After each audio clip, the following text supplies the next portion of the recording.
নমস্কার সবাই, আপনারা সবাই কেমন আছেন? আশা করি সবাই অনেক ভালো আছেন। চলে এলাম নতুন একটি ভিডিও নিয়ে। আজকে আমাদের বাড়ির পুকুরে আমরা কী কী মাছ ধরলাম সেটাই আপনাদের কাছে তুলে ধরলাম। এই যে দেখুন, গ্রাম বাংলার অপূর্ব সুন্দর পরিবেশ।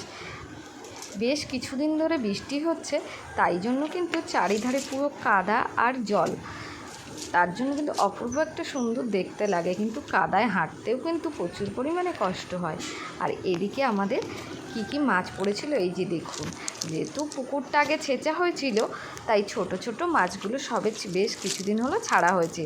এগুলো যেমন রুই, কাতলা, মৃগেল, তারপর পোনা মাছ, এইগুলো সব এখন খুবই ছোট।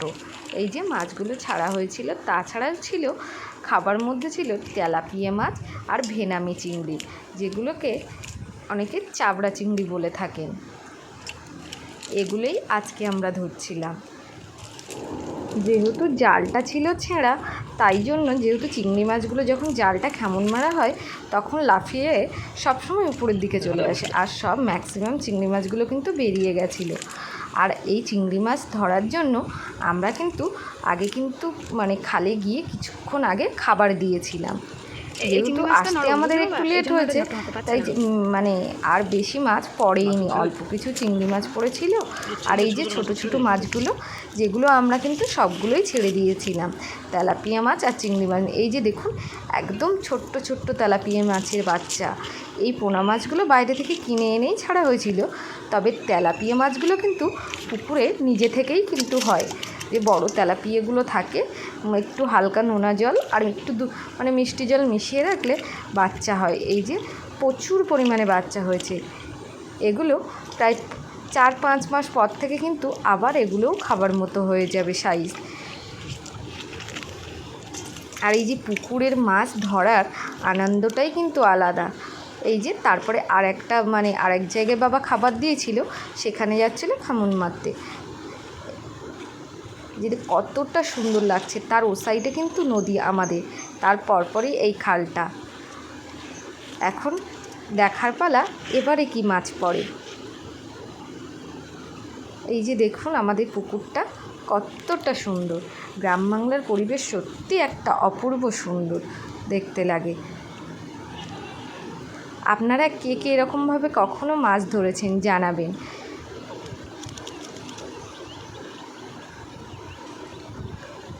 ওই যে চিংড়ি মাছগুলো উপরের দিকে উঠে গেছে, আর যেহেতু ছেঁড়া ছিল উপরের দিকে, তাই ম্যাক্সিমাম মাছগুলোই কিন্তু পেরিয়ে গেছিলো।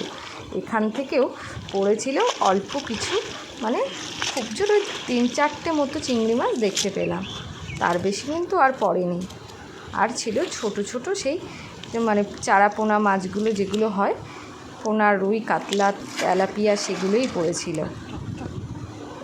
এরপরে চলে এসেছিলাম আমাদের বাড়ির পুকুরে, মানে যে পুকুরটায় আমরা চান করে থাকি সেখানে। দেখা যাক এখানে খেমন মারার ফলে কী মাছ পড়ে। এই যে, আর এখন যেহেতু বৃষ্টি হওয়ার ফলে পুকুরে প্রচুর পরিমাণে জল জমে গেছে, পুরো ভর্তি হয়ে গেছে, তার জন্য কিন্তু মাছ ধরাটা খুবই কঠিন। এই বর্ষাকাল আর শীতকালে এই দুটো টাইমে মাছ ধরাটা খুব ডিফিকাল্ট হয়ে থাকে, কারণ বর্ষাকালে পুকুরটা পুরোপুরিভাবে ডুবে যায়, তার জন্য অত জলে মাছ ধরাও যেমন কষ্ট, আর ঠান্ডার মধ্যেও তখনও জালে অতটা মাছ পড়তে থাকে না। এই যে এবার যে খামন মারা হলো, সেখানে পড়েছিল একটা তেলাপিয়া মাছ আর একটা পাঙাশ টেংরা। এখানে চিংড়ি মাছ ছাড়া নেই এই পুকুরটা পুরোপুরিভাবেই মিষ্টি জল।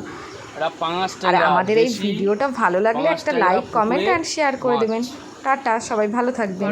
ছেড়ে দিলাম, আরও বড় হবে তখনই ধরা হবে।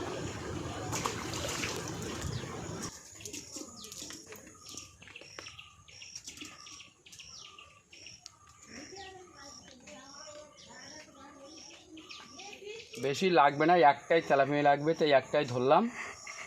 সেটা হচ্ছে এই একটা সবার হবে না, আরও আছে ওই যে ওর ভিতরে চিংড়ি মাছ আছে, ভেনামি চিংড়ি, পুকুরে চাষ, আর এই তেলাপিয়ার বাস।